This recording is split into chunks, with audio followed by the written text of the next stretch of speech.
नमस्कार, मैं सुहाली जैन और आप देख रहे हैं VNM टीवी। देश दुनिया शहर जिलों की खबरों के साथ हम आपके सामने एक बार फिर हाजिर हैं। नजर सबसे पहले VNM हेडलाइंस पर। 27 साल बाद भाजपा ने जीती दिल्ली, 48 सीटों के साथ मिला बहुमत। संखेड़ा के पीड़ित किसानों के लिए आगे आया चादर वसावा आंदोलन की कही बात। वडोदरा में फतेहगंज और कलाली ब्रिज बंद, यातायात बाधित। दिल्ली के सियासी दंगल में भाजपा ने आम आदमी पार्टी को पछाड़ दिया है। केजरीवाल, सिसोदिया, सौरभ भारद्वाज सहित कई दिग्गज चुनाव हार चुके हैं। देश की राजधानी दिल्ली में बीजेपी की दमदार एंट्री हो चुकी है। 27 साल का वनवास समाप्त करते हुए भाजपा ने दिल्ली में भगवा लहरा दिया है। दिल्ली वालों ने आम आदमी पार्टी को ऐसा नकारा कि पार्टी के अरविंद केजरीवाल, मनीष सिसोदिया, सौरभ भारद्वाज तक चुनाव हार गए। दिल्ली में भाजपा को मिली प्रचंड जीत पर पीएम मोदी ने कहा कि विकास और सुशासन की जीत हुई। पीएम मोदी ने यह भी कहा कि हम दिल्ली के विकास में कोई कोर कसर नहीं छोड़ेंगे, यह हमारी गारंटी है। दूसरी ओर अरविंद केजरीवाल ने हार स्वीकार कर ली है। केजरीवाल ने कहा कि हम हार स्वीकार करते हैं। आज दिल्ली के चुनाव के नतीजे आए हैं और जनता का जो भी निर्णय है, जनता का जो भी फैसला है, उसे हम पूरी विनम्रता के साथ स्वीकार करते हैं। जनता का निर्णय सर माथे पर। मैं भारतीय जनता पार्टी को इस जीत के लिए बहुत बहुत बधाई देता हूं और मैं उम्मीद करता हूं कि जिस उम्मीद के साथ और जिस आशा के साथ लोगों ने उनको बहुमत दिया है, वो उन सभी उम्मीदों और आशाओं पे पूरा उतरेंगे। हमने पिछले 10 साल में जनता ने जो मौका दिया हमें, उन 10 सालों में हमने बहुत सारे काम किए। शिक्षा के क्षेत्र में, स्वास्थ्य के क्षेत्र में, पानी के क्षेत्र में, बिजली के क्षेत्र में और भी अलग अलग तरीके से लोगों को राहत पहुंचाने की कोशिश की उनकी ज़िंदगी में, और दिल्ली के इंफ्रास्ट्रक्चर को भी हमने सुधारने की कोशिश की। अब जो जनता ने हमें निर्णय दिया है, हम न केवल एक कंस्ट्रक्टिव ऑपोजिशन का रोल निभाएंगे, बल्कि हम समाज सेवा, जनता के सुख दुख में काम आना, व्यक्तिगत तौर पे जिसको भी जो ज़रूरत होगी, हम लोगों के सुख दुख में हमेशा काम आएंगे। क्योंकि हम राजनीति में कोई सत्ता के लिए नहीं आए, हम राजनीति को एक ज़रिया मानते हैं जिसके ज़रिए जनता की सेवा की जा सके, जिसके ज़रिए लोगों के सुख दुख में काम आया जा सके। वो काम हम करते रहेंगे और हमें आगे भी इसी तरह से जनता के सुख दुख में काम आना है। मैं आम आदमी पार्टी के सभी कार्यकर्ताओं को बहुत बहुत बधाई देना चाहता हूं। वो बहुत शानदार चुनाव लड़े, बहुत मेहनत की, उन्होंने बहुत कुछ सहा। इस पूरे चुनाव के दौरान उन्होंने बहुत शानदार चुनाव लड़ा। इसके लिए मैं उन सबको, सभी कार्यकर्ताओं को बहुत बहुत बधाई देना चाहता हूं। दिल्ली में भाजपा ने आप के कई बड़े नेताओं को हरा दिया। अरविंद केजरीवाल, मनीष सिसोदिया, सौरभ भारद्वाज, अवध ओझा सहित कद्दावर नेता हार गए। हालांकि कालकाजी सीट पर लगातार पिछड़ने के बाद भी आतिशी चुनाव जीत गई। दिल्ली का पहला रुझान भाजपा के पक्ष में गया था, जिसके बाद भाजपा ने लगातार अपनी बढ़त बनाए रखी। दिल्ली की 70 सीटों में से 48 पर भारतीय जनता पार्टी और 22 पर आम आदमी पार्टी ने जीत हासिल की, जिसमें भाजपा को 40 सीट का फायदा हुआ। वहीं आम आदमी पार्टी को 40 सीट का नुकसान झेलना पड़ा। भारतीय जनता पार्टी की इस जीत पर कार्यकर्ताओं ने देश भर में जमकर जश्न मनाया। गुजरात के वडोदरा में भी भारतीय जनता पार्टी के कार्यकर्ताओं ने एकत्रित होकर जीत की खुशी मनाई। बहुत बड़ी जीत है हमारे लिए, दिल्ली जीतना, वो भी 27 साल के बाद जीतना, ये बड़ा गौरवपूर्ण अवसर है हमारे लिए। भारतीय जनता पार्टी का हर एक कार्यकर्ता आज आप देख सकते हो, बड़े उत्साह में, वही उत्साह के जो एक विकास का मतलब दे सकते हैं। भारतीय जनता पार्टी एक अच्छा नेतृत्व दे सकती है, वो भारतीय जनता पार्टी। इसी जीत के लिए सभी कार्यकर्ताओं को वंदन, सभी कार्यकर्ताओं को बहुत बहुत अभिनंदन। दिल्ली में 27 साल के बाद भारतीय जनता पार्टी की हमारी सरकार बनी है।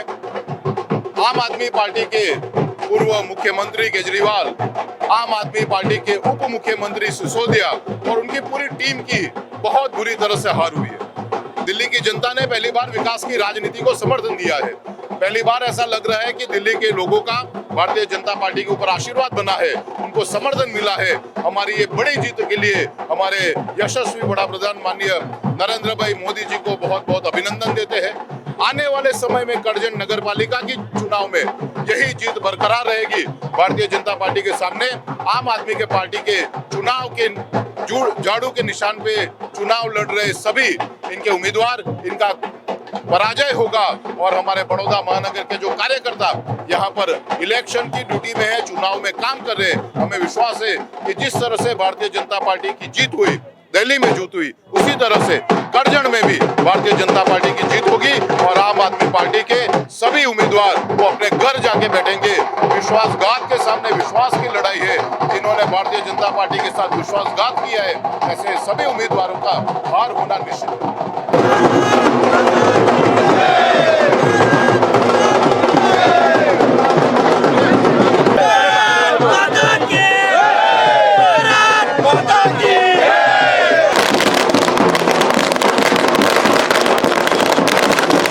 गुजरात में आम आदमी पार्टी विधायक चतर वसावा ने डभोई प्रमुख स्वामी हॉस्पिटल जाकर भर्ती किसानों का हालचाल जाना।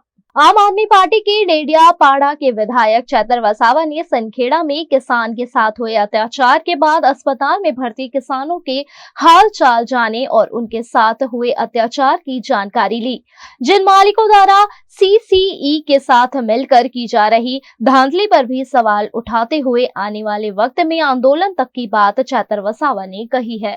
हांडोज गामे जे जय जगदंबा जीन आवेली छे, त्यां आजुबाजुना खेडूतो જ્યારે કપાસ નાખવા માટે ગયા હતા ત્યારે ભાવની બાબતમાં થોડું ત્યાંના વેપારી અને ખેડૂત વચ્ચે વાટાઘાટો થઈ અને વાટાઘાટો દરમિયાન ખેડૂત પર એ વેપારી એમના પુત્ર અને ત્યાંના મજૂરો દ્વારા એ ખેડૂતોને બાદમાં બાંધી દેવામાં આવ્યા।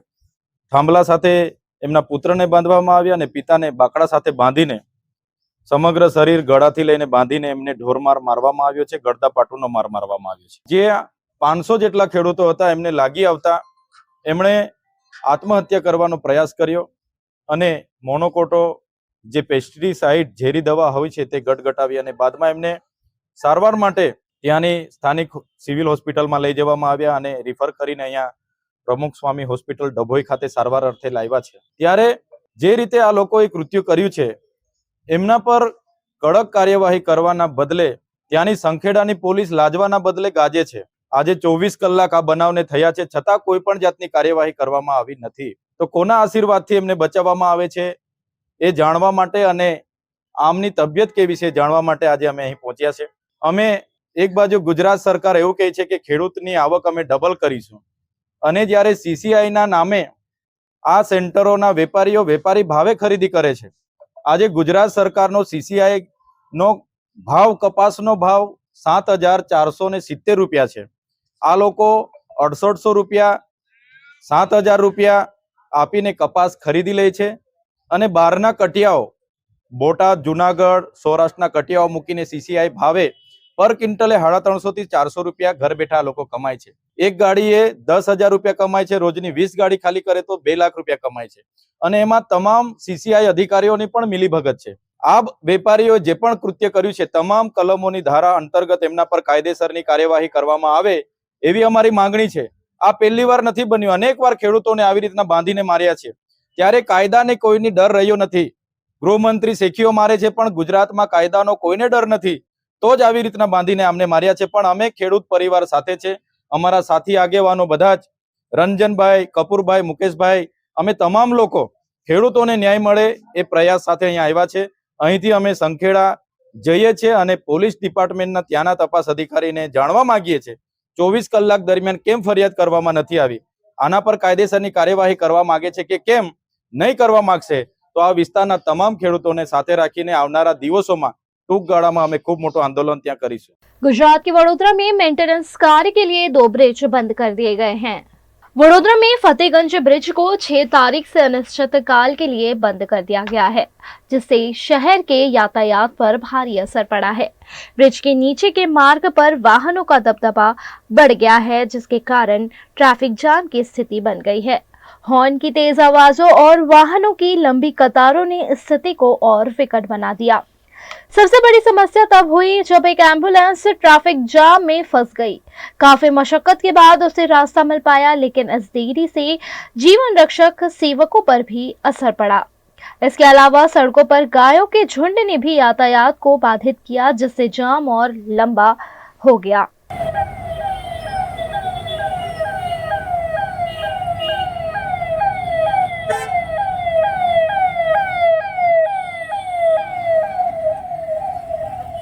वहीं कलाली ब्रिज को भी मेंटेनेंस के लिए बंद किया गया है। सड़कों पर ब्रिज बंद के बोर्ड लगा दिए गए हैं।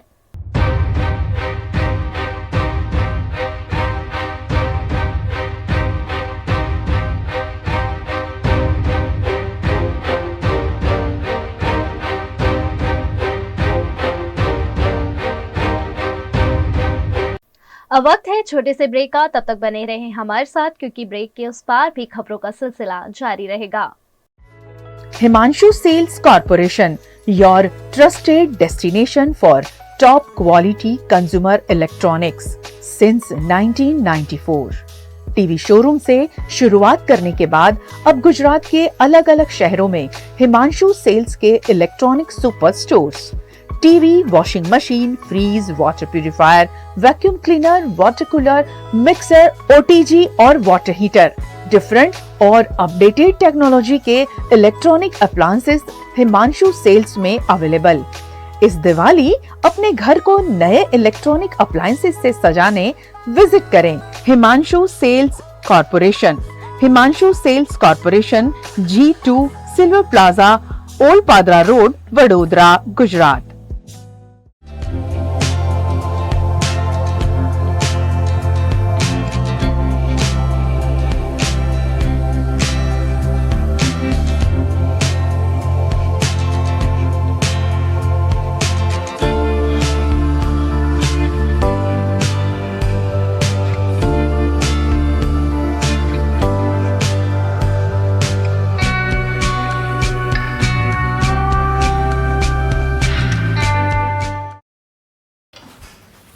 ठीक से साफ करो, ऊपर ऊपर से नहीं। VLDC मतलब बोरिंग लुकिंग। इसको साफ करके क्या फायदा? इतनी बेइज्जती।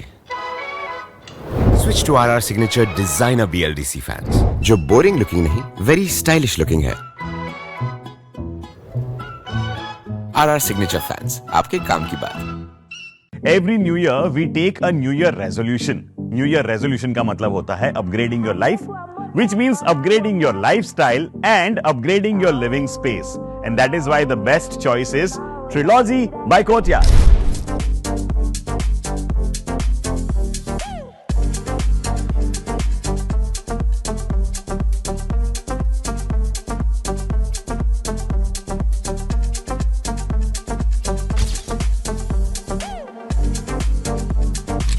Trilogy by Courtyard.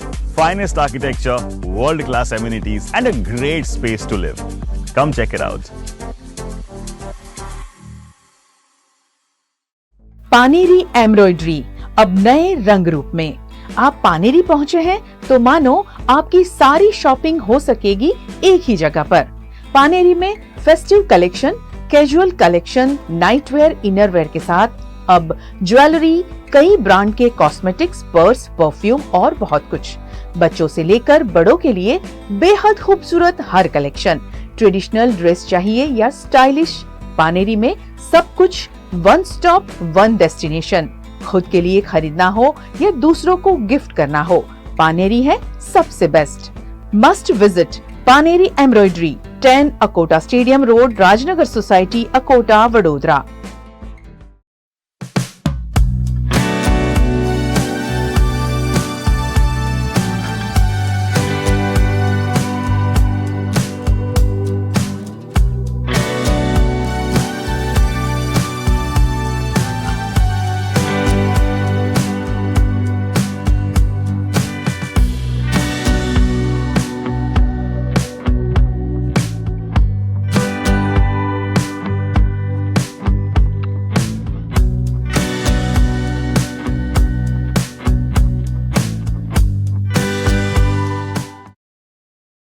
दिल्ली विधानसभा चुनाव में भारतीय जनता पार्टी की जीत के बाद गुजरात में भी जगह जगह जीत का जश्न मनाया गया।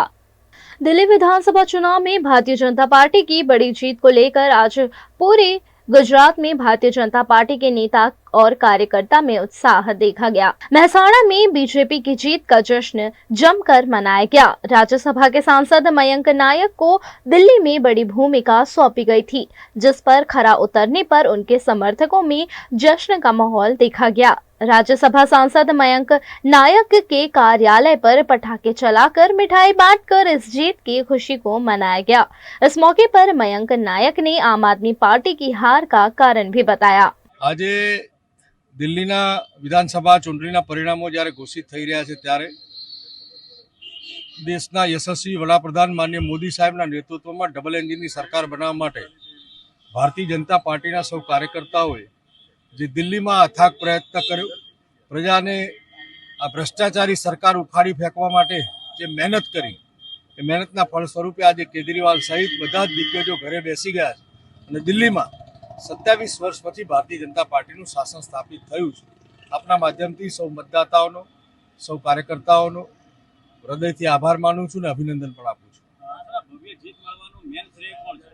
ભવ્ય જીત મળવાનું એકમાત્ર કોઈ કારણ હોય તો દેશના યશસ્વી વડાપ્રધાન માનનીય નરેન્દ્રભાઈ મોદી સાહેબ અને એમનું નેતૃત્વ કે જે પ્રજાનો વિશ્વાસ સંપાદન કરવામાં વિકાસની રાજનીતિ કરી અને પ્રજાનો વિશ્વાસ સંપાદન કરી અને પ્રજા વચ્ચે કાયમ રહેવાનું એ માનનીય મોદી સાહેબને આ વિજયનો સંપૂર્ણ શ્રેય એકમાત્ર કોઈને જતો હોય તો માનનીય મોદી સાહેબને।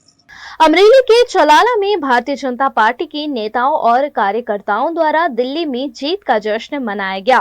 यहां भी पटाखे चलाकर एक दूसरे का मुंह मीठा करवाकर जीत की खुशियां मनाई गई। भारतीय जनता पार्टी के अध्यक्ष और कार्यकर्ताओं द्वारा चलाला के राजमार्गों पर पटाखे चलाकर जीत की खुशियां व्यक्त की गई।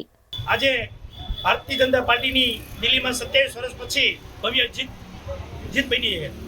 दिल्ली लोग नरेंद्र मोदी साहेबना विकासनी जे यात्रा है एमां जोड़ाई અને ભારતીય જનતા પાર્ટી ઉપર વિશ્વાસ મૂકી અને 27 વર્ષ પછી ભારતીય જનતા પાર્ટીને બહુમતીથી જંગી બહુમતીથી વિજય અપાયો છે ત્યારે આખા દેશમાં ખુશીનો માહોલ છે। ત્યારે ચલાલામાં પણ ભારતીય જનતા પાર્ટીના કાર્યકરો આજે ચલાલા નગરપાલિકાના પૂર્વ પ્રમુખ શ્રી ગીતાબેન કારિયાની કાર્યાલયે બધા એકઠા થઈ અને ભાજપનો ભવ્ય વિજયની વધામણી કરી છે। वहीं पाटन जिले में राघनपुर नगर पालिका चुनाव की सभा में दिल्ली चुनाव परिणाम को लेकर शक्ति सिंह गोहिल ने भी प्रतिक्रिया देते हुए कहा कि दिल्ली में आम आदमी पार्टी अकेले लड़ने के चक्कर में हार गई। आ लोकशाही की मजा है। आज जो दिल्ली ना परिणामों आया, अपने हरियाणा में जीतता था, अपने इच्छता था बधा साथे रहे, त्या कशुं ज नहोतुं। आम आदमी पार्टीए त्या उम्मीदवारों राख्या, भारतीय जनता पार्टी छे दिल्ली में एकला हाथे लड़वा गया। जनता जनार्दन निर्णय करती हुई है, अपना हाथ में नहीं। अने केजरीवाल जी ने पण हरावी दीधा, आम आदमी पार्टी ने पण त्यां हरावी। आ लोग कोई पण आज वडाप्रधान अपना बैठा है गुजरात में, आज जे अहंकार करे छे તમે જુઓ એમના શબ્દોમાં પ્રેમ નથી, એમના શબ્દોમાં અહંકાર છે। અને આ અહંકારને કોઈ હું તોડું કે કોઈ નેતા તોડે ના, મારો અહંકાર નથી પણ મને વિશ્વાસ છે મારા વહાલા ગુજરાતીઓ જ એ અહંકારને તોડીને ગુજરાતમાંથી શરૂઆત કરશે એવો મને છે।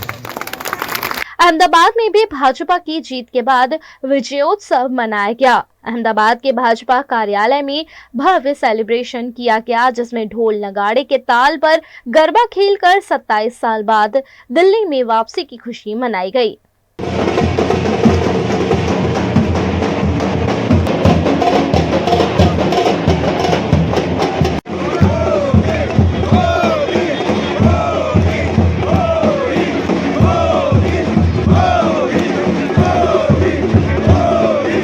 वडोदरा के नवरचना हायर सेकेंडरी स्कूल समा हमेशा से ही हर एक्टिविटी में आगे रही है। उनकी हमेशा कोशिश रही है कि उनके बच्चे जितना ज़्यादा हो सके उतनी स्किल्स को डेवलप कर सके और उनमें जितने भी टैलेंट हैं उन टैलेंट को वो बहुत बेहतरीन तरीके से निखार सके।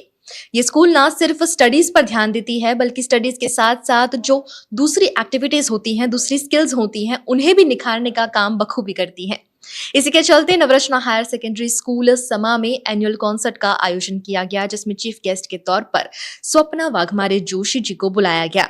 स्वप्ना वाघमारे जोशी जो कि जानी मानी लेखिका हैं, जानी मानी डायरेक्टर हैं और इस वक्त हम उनके साथ में मौजूद हैं। हम उनसे भी बातचीत करेंगे कि उनका जो एक्सपीरियंस रहा है नवरचना के बच्चों के साथ में और साथ ही साथ उनकी जो जर्नी रही है उसके बारे में भी कुछ बातें जानेंगे। तो सबसे पहले मैं स्वागत करती हूँ स्वप्ना जी आपका हमारे साथ में वीएनएम टीवी पर जुड़ने के लिए। आप राइटर हैं, डायरेक्टर हैं, तो सबसे पहला सवाल वहीं से शुरू कर देंगे कि ये जो जर्नी रही है राइटर और डायरेक्टर की, हर फील्ड अपने आप में चैलेंजिंग भरा रहता है, बहुत सारे चैलेंजेस उसमें आते हैं, लेकिन राइटिंग और डायरेक्टर दोनों में से कौन सा ऐसा करियर रहा है जो ज़्यादा थोड़ा डिफिकल्ट रहा है आपके लिए? मेरे ख्याल से राइटिंग डिफिकल्ट है, ओरिजिनल स्टोरीज लिखना डिफिकल्ट है। इतना सारा लिखा गया है हमारे लिटरेचर में कि हमें कभी कभी लगता है कि अरे क्या थॉट आया है, मगर वो थॉट तो पहले ही लिखा जा चुका है। सो कुछ नया क्रिएट करना ये सबसे डिफिकल्ट है। और डायरेक्टर जो है वो राइटर का ही लिखा हुआ आगे ले जाता है। जितना राइटर अच्छा उतना ही डायरेक्टर अच्छा बन सकता है। तो मेरे ख्याल से जो फाउंडेशन है, हालांकि मुझे ज़्यादा एज ए डायरेक्टर जाना जाता है क्योंकि वो मैंने थोड़ा आसान रास्ता पकड़ लिया है, बट जो फाउंडेशन है दैट इज द राइटिंग। तो मेरे लिए मुझे ऐसा लगता है कि writing is a little difficult.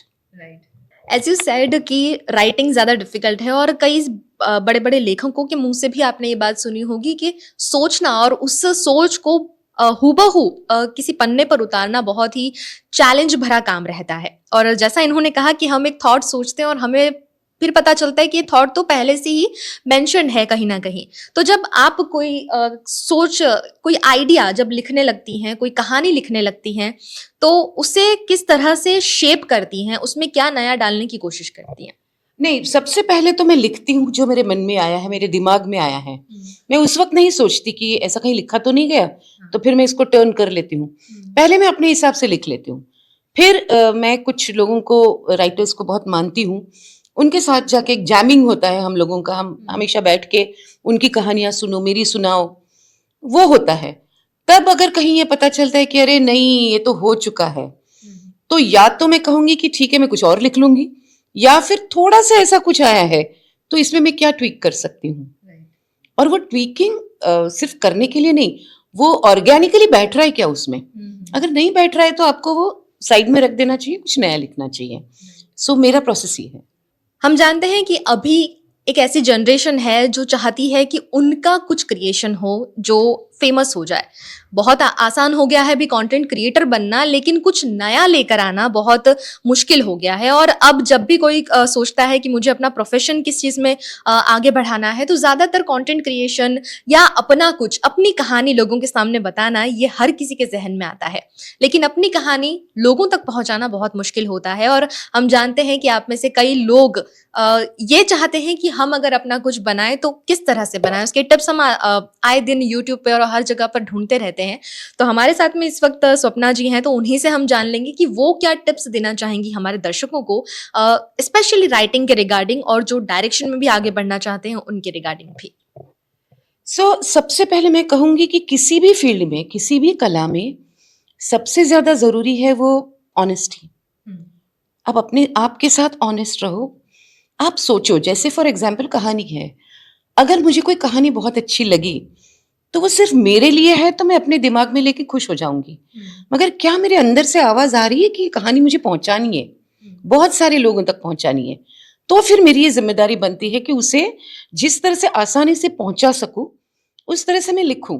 अब आजकल कहानियां पहुंचाने के बहुत मीडियम्स है। टिकटॉक से लेके शुरू हुआ है, रील्स हैं, छोटी छोटी शॉर्ट फिल्म्स हैं, प्लेज है, प्लेज तो पहले से थे और रहेंगे, उसके बाद फिल्म्स है, वेब शोज है, टेलीविजन है, यूट्यूब पे अपना अपना कुछ छोटा छोटा छोटे बड़े सब हर तरह के पॉडकास्ट्स हैं, सब है। बहुत सारे तरीके से ये कर सकते हैं। सिर्फ मुझे लगता है एक अंदर से एक खींच, बोलते ना, एक पुल होना चाहिए कि मुझे ये कहानी बतानी है। फिर मैं अपनी पूरी ताकत मतलब नॉट फिजिकल ताकत, बट पूरी जो भी क्रिएटिव ताकत है वो लगा के किस तरह ज़्यादा से ज़्यादा लोगों तक वो पहुंचा पाऊँ, वो मेरा कर्तव्य है कि मुझे पहुंचाना है, जिससे या तो नॉलेज मिले या तो एंटरटेनमेंट मिले। तो ये दोनों एकदम ऑनेस्टी से अगर आप करो तो as a director also, as a writer also, I think ये पहुंचा सकते हो आप। अब आखिर में मैं ये जानना चाहूँगी कि आप आज चीफ गेस्ट के तौर पर नवरचना में आए हैं, स्टूडेंट्स के साथ में आपका इंटरेक्शन हुआ है, तो सबसे पहले क्या कहना चाहेंगे यहाँ पर आकर आपके अनुभव के बारे में, और साथ ही साथ जो स्टूडेंट्स के साथ में इंटरेक्शन रहा है उसके बारे में? सबसे पहले एकदम दिल से सच्ची बात कहूँ, मैंने बहुत जेलस हूँ ये सारे स्टूडेंट्स पे। जिस तरह से उनको एनकरेजमेंट मिल रही है, जिस तरह से उनको ये प्लेटफॉर्म मिल रहा है, जिस तरह से उन्हें सपोर्ट मिल रहा है, मुझे नहीं लगता ज़्यादा जगह पे ये सब पॉसिबल है। तो मैंने तो प्रिंसिपल मैम से रिक्वेस्ट भी की है कि मुझे फिर एडमिशन दे दो यहाँ पे, मैं फिर से स्टूडेंट बनना चाहती हूँ। स्टूडेंट्स बहुत ब्रिलियंट है। मतलब सुबह जब मेरा इंटरेक्शन हुआ बच्चों के साथ, तो छोटे छोटे बच्चे थे। I was expecting simple questions, आपका फेवरेट हीरो कौन है, आपका इतने इंटेलिजेंट सवाल पूछे उन्होंने कि अब मैं काफ़ी कॉलेजेस में जाती हूँ फॉर प्रमोशंस, अपनी फिल्म के प्रमोशन के लिए। कॉलेजेस के बच्चे भी नहीं पूछते, इतने इंटेलिजेंट सवाल इन बच्चों ने पूछे हैं। So I think there is a bright future for all of them. और कैंपस से देखो, कैंपस से ही प्यार हो जाता है। इतनी खूबसूरत जगह है ये। तो मतलब आज मेरे पिताजी जिंदा होते तो शायद थोड़ा सा झगड़ा हो जाता कि मुझे यहाँ क्यों नहीं आपने पढ़ाया। इवनिंग परफॉर्मेंस में बोलूँ तो it was a magnum opus. मतलब शब्द नहीं है मेरे पास। इतनी छोटी उम्र में कोई इतना सारा कर रहा है। और सबसे मज़े की बात बताऊँ, ये सब कुछ इंटरनली हुआ है। डायरेक्शन बोलो, कोरियोग्राफी बोलो, art is a huge, makeup, costumes and art is a huge thing in such place. Everything is done under one roof. मतलब ये हमने कभी नहीं देखा, ना हमने कभी किया है। तो मैं सच ही कह रही हूँ कि मुझे थोड़ी जलन सी हो गई है बच्चों से। बट बहुत अच्छा लगा कि जो हमारे वक्त पे इस फील्ड में आना ही एक स्ट्रगल थी, तो यहाँ पे पेरेंट्स भी मैं देख रही हूँ इतना सपोर्ट कर रहे हैं, और टीचर्स भी। ये नहीं कि सिर्फ आपको अच्छे मैथ साइंस में अच्छे मार्क आए तो ही आप अच्छे स्टूडेंट हो। यहाँ पे कमर्शियल आर्टिस्ट बनने के लिए भी एक पूरा सब्जेक्ट है। So that is fabulous. और आई विश कि ऐसी स्कूल्स और बहुत सारी आए और कला को वो रिस्पेक्ट मिले और वो प्रोत्साहन मिले जो यहाँ मिल रहा है। वडोदरा कला नगरी के नाम से जाना जाता है और वडोदरा में कला को बहुत सराहा जाता है। उसमें नवरचना स्कूल का नाम जब भी आता है तो नवरचना स्कूल भी हमेशा से ही कला को बढ़ावा देती आई है, बच्चों के स्किल्स को बढ़ावा देती आई है, और उसका बहुत ही बेहतरीन उदाहरण आज आपने देख लिया। हम भी चाहेंगे कि इसी तरह आप भी अपने बच्चों को प्रोत्साहित करें, आगे बढ़ने दें कि उनकी जिस चीज़ में रुचि है वो उस क्षेत्र में, उस प्रोफेशन में आगे बढ़े। और इसी तरह शहर की खबरें, राज्य की खबरें हम आप तक पहुंचाते आते हैं वीएनएम टीवी के जरिए। तो देखते रहिए वीएनएम टीवी। गुजरात के अमरेली के धारीगीर क्षेत्र में स्थित आपागीगा का वडला मंदिर आस्था और चमत्कार का अद्भुत संगम माना जाता है। धारी से करीब 27 किलोमीटर दूर चाचे गांव के पास स्थित आपागीगा का वडला मंदिर सौराष्ट्र में आस्था का प्रमुख केंद्र माना जाता है। जो भक्त इस पवित्र स्थान के दर्शन नहीं कर पाए हैं, उनके लिए वीएनएम टीवी के माध्यम से हम आपको इस दिव्य स्थल के दर्शन कराएंगे। जंगलની અંદર આપાગીગાના વડલે આવી છે। ત્યારે જ્યારે અહીંયા આ લોકો માનો કે ખેડૂ લોકો એ રાખતા હોય છે, માનતા લાપસી હોય ત્યારે 300-400 માણસોની હાજરી હોય છે અને જગ્યા એટલી શાંત છે, એટલી રમણીય છે અને આ આસ્થાનું એક કેન્દ્ર છે। આનો જો વિકાસ થાય એ સરકારને નમ્ર વિનંતી કરી છે। ધારીથી 27 કિલોમીટર આવેલો ગીર જંગલમાં જે ચાચે પાણીની નજીક જે હજારો શ્રદ્ધાળુઓ રાજકોટથી સૌરાષ્ટ્રના ભાગમાંથી એ બધા માનતા કરવા આવે છે।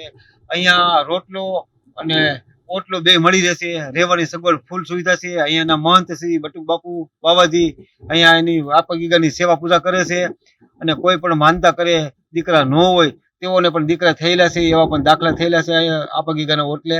અને વધારે કહેવાનું એ છે કે બધાય શ્રદ્ધાળુ આવે અને અહીંયા રહેવાની તમામ સગવડ છે। અહીંયા गिर क्षेत्र के हरे भरे प्राकृतिक सौंदर्य के बीच स्थित इस ऐतिहासिक स्थान का महत्व अनोखा है। करीब 300 साल पहले आपा गीगा अपने गायों के साथ इस स्थान पर पहुंचे थे। क्षेत्र में अच्छा चारा मिलने के कारण उन्होंने यहीं पर रुकने का निर्णय लिया।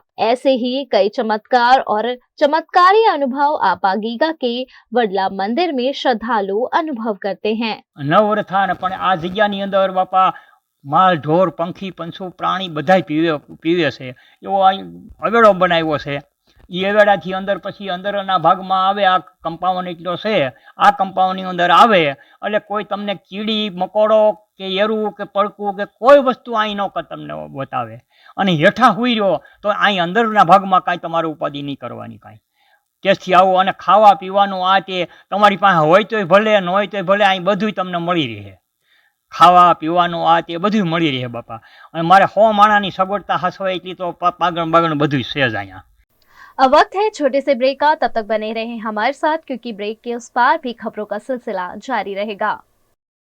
Studying abroad is no more a dream, just a decision with Kanan International. Let's grow globally. Study in Canada. Choose from more than 95 colleges and universities. Study in USA. Choose from more than 250 universities. We provide expert coaching in IELTS and special batches for spoken English. Want to prepare IELTS or practice online? Visit www.kananprep.com. One-stop solution under one roof for studying abroad. Coaching, admission, visa and resettlement.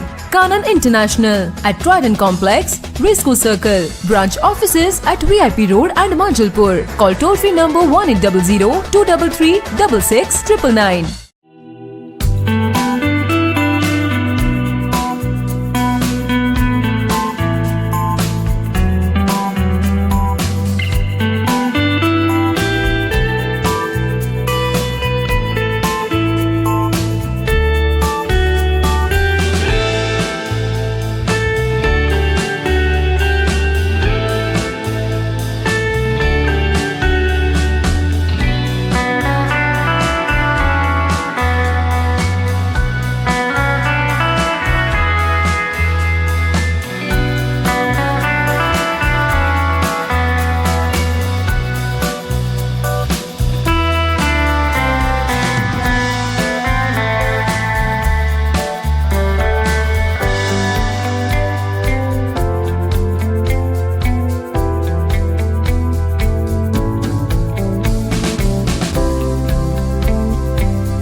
हमें लड़की पसंद है।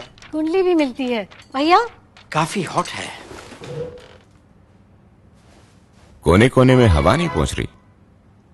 Switch to RR signature Broadway fans with curve plates जो हवा पहुंचाए कोने कोने में। Feeling like a wow. RR signature fans, आपके काम की बात। Welcome to Courtyard Palladium. 3 BHK large size apartments જ્યાં તમને મળશે એક grand living room with an amazing view, સાથે એક comfortable dining area, a perfect kitchen for your perfect family. Now 3 bedrooms નો પહેલો bedroom with an amazing balcony view. સાથે the second bedroom which is very comfortable, very cozy and has ample of sunlight. And now for the third and the master bedroom of this house. This is so amazing, so grand and so beautiful. Best વાત આ apartments ની એ છે કે અહીંયા તમને મળે છે walk through balcony. So now I'll see you in the living room. Let's go. This is amazing, right? Courtyard Palladium, 3 BHK large apartments near Earth Infinity in Bhaili. Don't forget to visit.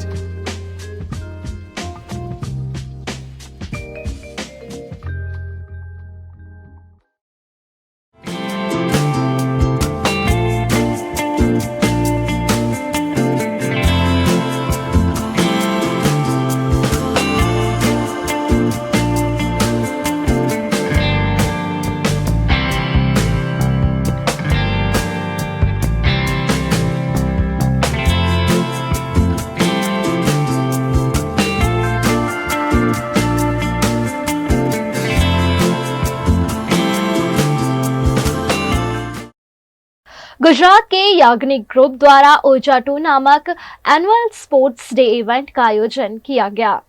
Vadodara में Yagnik education group द्वारा संचालित Yagnik school में sports day का आयोजन किया गया। इस खास मौके पर छात्रों के बीच विभिन्न खेल प्रतियोगिताओं का आयोजन किया गया। समारोह में बच्चों ने विभिन्न खेलों में भाग लेकर अपनी फिटनेस और खेल प्रतिभा का प्रदर्शन किया।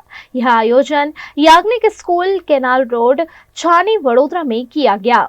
हमारा जो स्पोर्ट्स डे है याग्निक विद्यालय का ऊर्जा 2 लास्ट 2 ईयर्स से ग्रेट प्रॉम्प के साथ सेलिब्रेट हो रहा है। उसके आगे भी काफ़ी सारे स्पोर्ट्स डे सेलिब्रेट किए, बट वो बिना थीम के थे।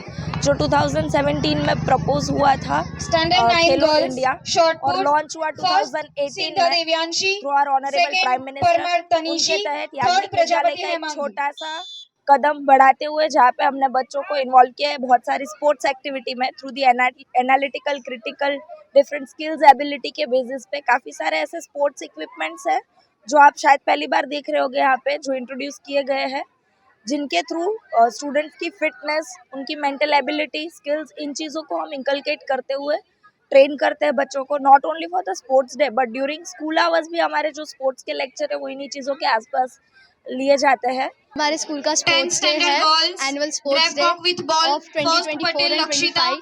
This is the best sports day I have ever held in this school। क्या स्पोर्ट्स है इधर, एंथुसियाज्म तो इतने ज़्यादा है और जो स्पोर्ट्स इतने सारे हैं, सब बच्चों को स्पोर्ट्स के रिगार्डिंग जो अवेयरनेस दे रहे कि स्पोर्ट्स की इम्पोर्टेंस क्या है, स्पोर्ट्स से क्या क्या होता है, वो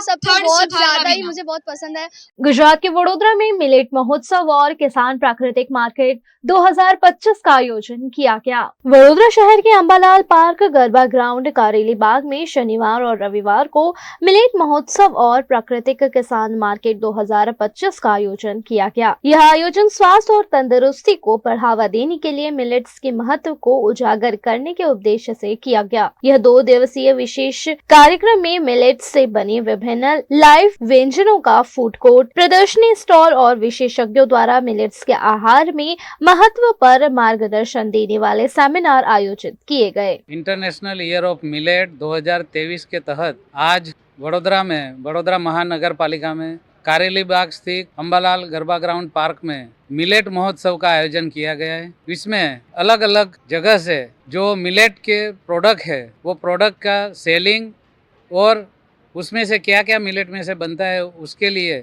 63 स्टॉल्स है इधर और 15 लाइव फूड स्टॉल है जिसमें मिलेट का लाइव फूड बना के लोगों को सर्व किया जा रहा है। आज ये जो ओपनिंग डे था उसमें गवर्नमेंट ऑफ गुजरात के स्टेट मिनिस्टर भिखूजी सी परमार साहब उपस्थित रहे थे। साथ में वडोदरा के स्टैंडिंग कमेटी के चेयरमैन, डिस्ट्रिक्ट पंचायत का डिस्ट्रिक्ट प्रेसिडेंसी और दूसरे सब जो कॉरपोरेटर है और डिस्ट्रिक्ट पंचायत का मेंबर्स है वो सब आज इस कार्यक्रम के ओपनिंग के डे में यहाँ पे उपस्थित रहे थे। दूसरे बड़ौदा जिले के 8 तहसील में से फार्मर लोग उसमें बुलाए गए थे। वो फार्मर को मिलेट्स के रिलेटेड नॉलेज दिया गया और दोपहर को बाद शाम को इस ग्राउंड में 5:30 बजे से 6:30 बजे तक सांस्कृतिक कार्यक्रम रखा गया है। साथ में बड़ौदा शहर के लोगों के लिए ये पूरा मिलेट महोत्सव का जो स्टॉल है, लाइव फूड स्टॉल है, ये सब 10 बजे तक ये ओपन रहेगा। सभी शहरवासियों को मेरा विनंती है कि इस महोत्सव का जो स्टॉल है, लाइव फूड जोन है, उसका सब विजिट करें और ये जो मिलेट महोत्सव है उसको सक्सेसफुल बनाए। आज हमने खाना बनाया है, वो डांग का ऑर्गेनिक खाना बनाया है। उसमें रागी की रोटी है, उड़द की दाल है और पापड़ है रागी का और नीली चटनी, लाल चटनी है और रिंगन बटाका की। तो क्या संदेश में तो इतना ही हम देना चाहते हैं कि ये प्रोडक्ट है उसमें है ना स्वास्थ्य के लिए अच्छा है और अपने आगे की पीढ़ी के लिए भी अच्छा रहेगा, क्योंकि आजकल रोग इतने बढ़ रहे हैं कि जैसे कि कैंसर है, डायबिटीज है, सब रोगों के लिए ये जो तकलीफ है वो ये खाने से दूर हो सकती है। गुजरात के अहमदाबाद में कांग्रेस पार्टी द्वारा अमेरिका से वापस भेजे गए भारतीयों के साथ किए गए व्यवहार का विरोध किया गया।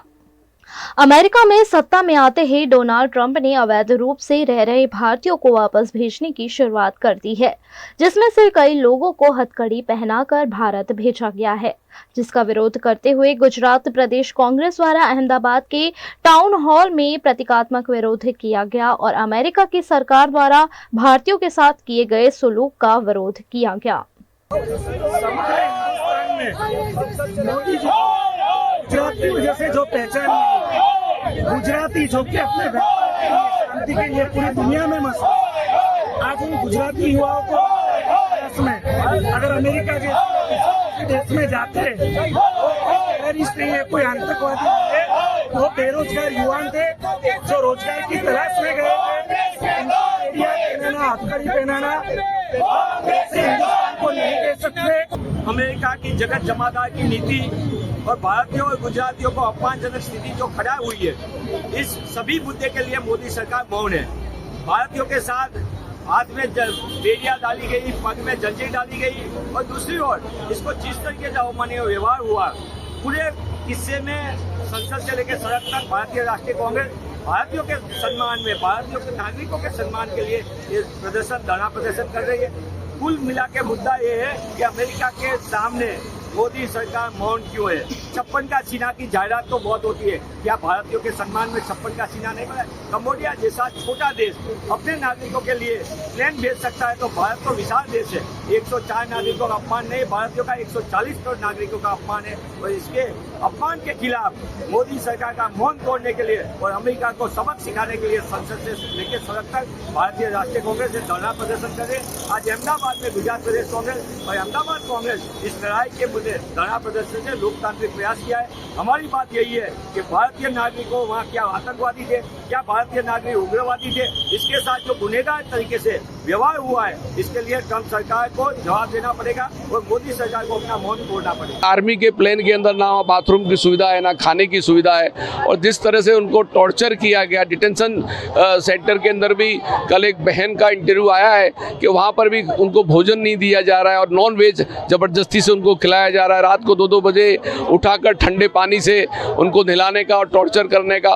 तो ये सारी चीज़ें जो घटनाएं घटी हैं, ये अमानुषिक अत्याचार, अमानवीय अत्याचार हुआ है। इसके खिलाफ में कांग्रेस ने प्रदर्शन किया कि हिंदुस्तान के इतिहास में कई बार लोग जाते हैं, गलत तरीके से जाते हैं, लेकिन उनको वहाँ से भेज दिया जाता है। ये कोई गुनहगार तो नहीं थे, तो इनके ऊपर जो अत्याचार, जो जुल्म किया है, अमेरिका को इस चीज़ के लिए माफ़ी मांगनी चाहिए और हमारी भारतीय इस देश की सरकार को, भारतीय जनता पार्टी सरकार को कड़क जवाब देना चाहिए। अमेरिका को जड़बा तोड़ के दोबारा कोई भारत देश के नागरिक और हमारे गुजरात के नागरिकों के साथ ये अत्याचार ना हो। गुजरात के वडोदरा में अंजलि मेमोरियल कमेटी द्वारा नित्य पर्व का इस वर्ष भी उत्साह के साथ आयोजन किया गया। कला नगरी वडोदरा में कला को बढ़ावा देने के लिए विभिन्न आयोजन संस्थाओं द्वारा किए जाते हैं। इसी के तहत अंजलि मेमोरियल कमेटी द्वारा 3 दिवसीय नित्य पर्व का सुंदर आयोजन किया गया। वडोदरा की फैकल्टी फॉर परफॉर्मिंग आर्ट्स में आयोजित इस कार्यक्रम में पुणे से आई हुई डॉक्टर स्वाति दत्तार और शारदा भावे ने खूबसूरत प्रस्तुति दी। साख्य नामक इस मनमोहक प्रस्तुति ने सभी का मन मोह लिया।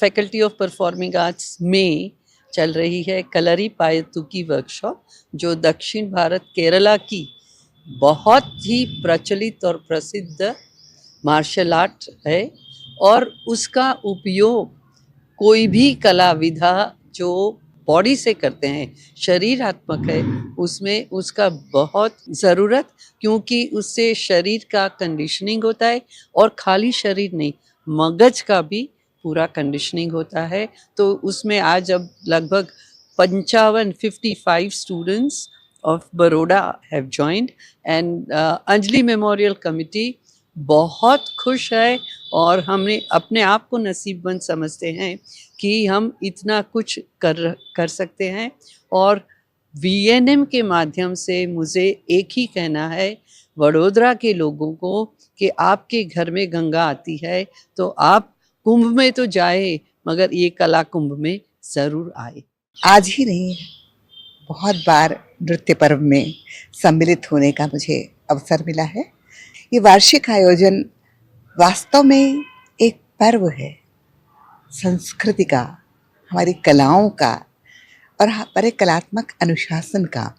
अभी जो अंदर चल रहा है वो कलरिपयट्टू की वर्कशॉप चल रही है। ये मार्शल आर्ट कहा जाता है। एक तरफ तो उसमें युद्धपरक कलाएं हैं और उसमें कलात्मक अनुशासन। ये विरोधाभास सुनने में लगता है, लेकिन सच पूछिए तो ये हमारी कलाओं के लिए जो शारीरिक उद्यम है। शास्त्र पढ़ना एक बात है पर प्रयोग में उसको लाना दूसरी बात है। तो शास्त्र और प्रयोग दोनों को साथ लेकर के चलने का ये अनुसंधान परक जो काम कर रही हैं और वर्षों से अनवरत कर रही हैं। दिन में वर्कशॉप्स होती हैं, विद्युत चर्चा के दौर चलते हैं और शाम को अनेक विधाओं के, शास्त्रीय नृत्य विधाओं के नृत्य प्रस्तुतियाँ हमें देखने को मिलती हैं। इस बार भी भरतनाट्यम से लेकर के ओडिसी और कथक, तरह तरह की चीज़ें। देखिए ये वर्कशॉप अभी चल रही है, इसका सभी नृत्य शैलियों के लिए शरीर सौष्ठव प्रदान करने का काम है। तो ये सब सोच करके इस तरह से आयोजन करना ये बहुत बड़ी बात है और मैं हृदय से इसके लिए उन्हें साधुवाद देती हूँ और बधाई देती हूँ। वीएनएम टीवी की खबरें अब आप यूट्यूब, फेसबुक, इंस्टाग्राम के अलावा ओटीटी प्लेटफॉर्म पर भी लाइव देख सकते हैं। जियो टीवी पर 498 नंबर के चैनल पर हम आपके लिए 24 घंटे उपलब्ध हैं। तो देखते रहें वीएनएम टीवी। नमस्कार।